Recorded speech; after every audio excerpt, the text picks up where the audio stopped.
പുതുവത്സരാഘോഷങ്ങൾ വിവിധ നാടുകളുടെ ചരിത്രവുമായും സംസ്കാരവുമായും ഇഴചേർന്നു കിടക്കുന്നു. പാരമ്പര്യങ്ങളിൽ വേരൂന്നിയതാണ് അത്. ജ്യോതിശാസ്ത്രവുമായും മതപരമായ ആചാരങ്ങളായും കാർഷിക ക്രമങ്ങളുമായും ബന്ധപ്പെട്ടവയാണ് പുതുവത്സരങ്ങൾ. 4000 വർഷങ്ങൾക്ക് മുൻപ് പുരാതന ബാബിലോണിയക്കാർ പുതുവത്സരാഘോഷങ്ങൾ നടത്തിയിരുന്നുവെന്ന് പുരാവസ്തു ഗവേഷകർ കണ്ടെത്തിയിട്ടുണ്ട്. മാർച്ച് മാസത്തിന്റെ ഒടുവിലാണ് അവർ പുതുവർഷം ആഘോഷിച്ചിരുന്നത്. അകിദു എന്നാണ് അവരുടെ പുതുവർഷാഘോഷം അറിയപ്പെട്ടിരുന്നത്. ആദ്യകാല റോമൻ കലണ്ടറിൽ പുതുവർഷം മാർച്ച് 1-നായിരുന്നു. BC 153-ൽ റോമൻ സെനറ്റാണ് ജനുവരി 1 വർഷത്തിന്റെ തുടക്കമായി പ്രഖ്യാപിച്ചത്.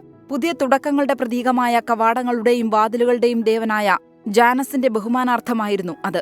BC 45-ൽ ജൂലിയസ് സീസർ ജൂലിയൻ കലണ്ടർ അവതരിപ്പിച്ചപ്പോഴും ജനുവരി 1 വർഷത്തിന്റെ തുടക്കമായി തുടർന്നു. പിന്നീട് 1582-ൽ പോപ്പ് ഗ്രിഗറി 13 അവതരിപ്പിച്ച ഗ്രിഗോറിയൻ കലണ്ടർ സമ്പ്രദായത്തെ പരിഷ്കരിച്ചെങ്കിലും ജനുവരി 1 അതിന്റെ പ്രാധാന്യം നിലനിർത്തി. ചില സംസ്കാരങ്ങളിൽ പുതുവത്സരം മതപരമായ ആചാരങ്ങളോടും അനുഷ്ഠാനങ്ങളോടും ബന്ധപ്പെട്ടിരിക്കുന്നു. കലണ്ടറുകൾ, സംസ്കാരങ്ങൾ, സമൂഹങ്ങൾ എന്നിവയിലെ മാറ്റങ്ങൾക്കനുസൃതമായി പുതുവത്സരാഘോഷം കാലക്രമേണ പരിണമിച്ചു. ഇന്ന് ഇത് ലോകമെമ്പാടും വൈവിധ്യമാർന്ന ആഘോഷങ്ങളുള്ള ഒരു ആഗോള പ്രതിഭാസമായി മാറിയിരിക്കുന്നു. റിസർച്ച് ഡെസ്ക് 24 അഞ്ചിന്റെ വജ്രത്തിളക്കം.